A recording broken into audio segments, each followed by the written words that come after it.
Gospod Coban, zavidanja vreden opus intervjujev ste opravili z ljudmi po celem svetu. Ti ljudje so ali pa še vedno krojijo razmere od politike do gospodarstva na različnih koncih sveta. Kako jih izbirate in kako pridete do njih? Ja, vedno izbiram ljudi, ki imajo kaj povedati, ki imajo kaj sporočiti, ki znajo analizirati aktualna dogajanja v svetu. V glavnem izbiram intelektualce, opozicijske voditelje, pisatelje, filozofe, skratka ljudi iz nasprotnega brega politike. In seveda ljudi, ki plavajo proti toku, ki poskušajo pojasnjevati stvari, ki nam jih vsakodnevno servira politika, in v bistvu z ljudmi, ki plavajo proti toku, ker s tokom vedno plavajo samo mrtve ribe, pravi en pregovor. In ti nimajo kaj povedati. No, ko bereš knjigo, človek v bistvu nehote dobi občutek, da je Branko Soban nekako slaba vest današnjega sveta, krutega, pohlepnega in brezobzirnega. So vam novinarske izkušnje izostrile občutek za prepoznavanje nevralgičnih točk, na katere vi vztrajno opozarjate? Ja, to zagotovo. V bistvu to je tudi naša, če lahko tako rečem, nekakšna misija novinarstva. Biti slaba vest sveta, biti medij, ki nenehno kontrolira, kaj počne oblast, ki nenehno gleda pod prste. Je pa seveda pri tem novinarskem delu v resnici potrebna neka kilometrina, da se ti izostri ta čut, da veš, kaj je pomembno, kje iskati sogovornike, o čem spraševati, kaj je treba povedati, kaj je treba pojasniti. Mi v bistvu kar nekako ustreza, kot pravite, da sem nekakšna vest in vsi drugi kritični novinari, da smo nekakšna vest tega sveta, slaba vest tega sveta. Pozornost za trombo sta v zbirki intervjujev pritegnila zlasti dva intervjuja, in sicer Joresa Alfiorova, ruskega Nobelovega nagrajenca za fiziko, in Katea Baverstocka. Ta je pa britanski fizik, ki je opravljal študijo škodljivosti osiromašenega urana za Svetovno zdravstveno organizacijo. Gospod Coban, oba intervjuja sta zelo signifikantna, bodi si zaradi področja dela, bodi si zaradi osebnosti znanstvenikov kot takih. Kako se spominjate tako Alfiorova kot tudi Baverstocka?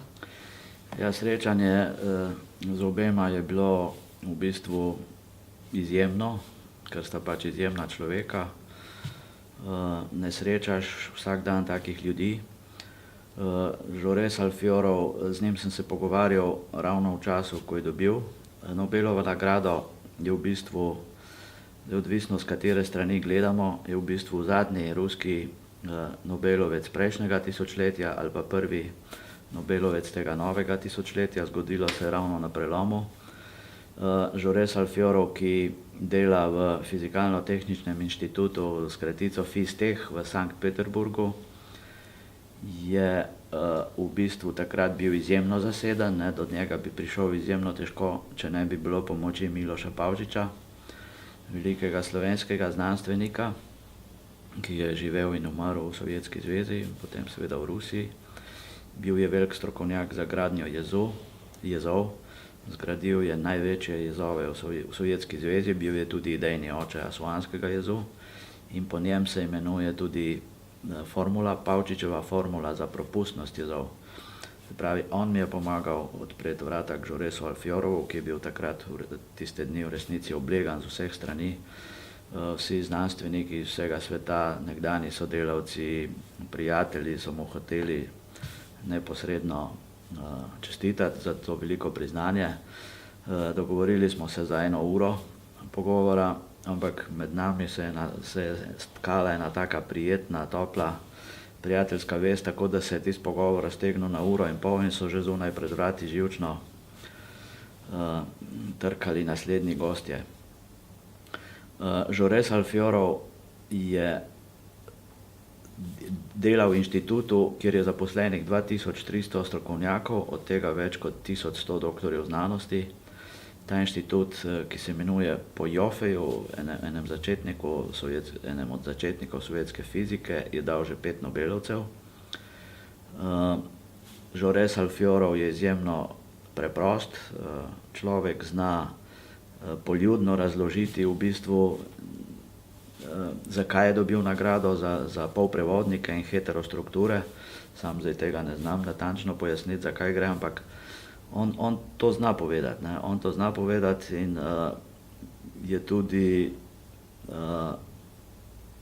ne živi samo za znanost, živi tudi za družbo, v kateri živi, se čuti nekako odgovornega za razvoj znanosti v državi in je Nobelovo nagrado namesto, kot pravi v intervjuju, za kakšne naložbe v nepremičnine, raje vložil v sklad Alfiorova za razvoj mladih znanstvenikov, ne, ki brez mladih ni znanosti, brez mladih ni razvoja.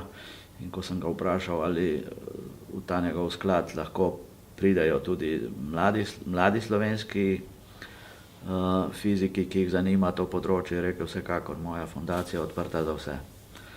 Zdaj, drugi sogovornik, Kate Baverstock, z njim sva se pogovarjala v Helsinkih. Takrat je predaval na univerzi v Kopju na Finskem. Je eden največjih poznavalcev problematike osiromašenega urana v svetu, ne.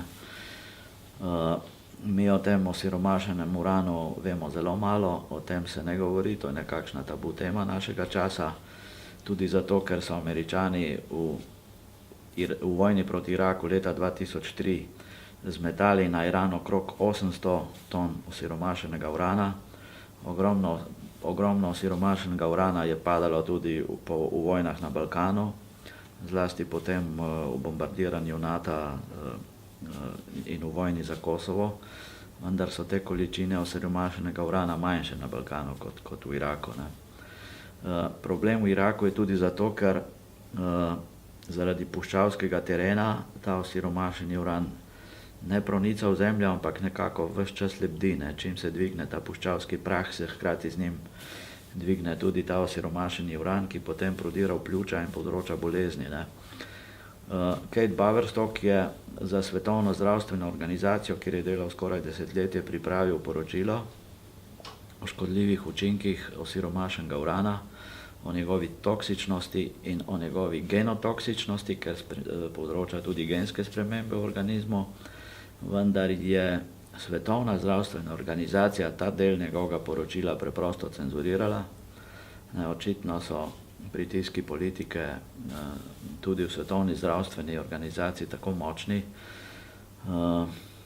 da ne želijo, da se takšne stvari publicirajo, ne. In dr. Kate Baverstock, izjemen znanstvenik in fizik, je te stvari o škodljivosti osiromašenega urana lahko pojasnil šele potem, ko je po lastni želji odšel iz Svetovne zdravstvene organizacije in o tem potem tudi napisal več publikacij.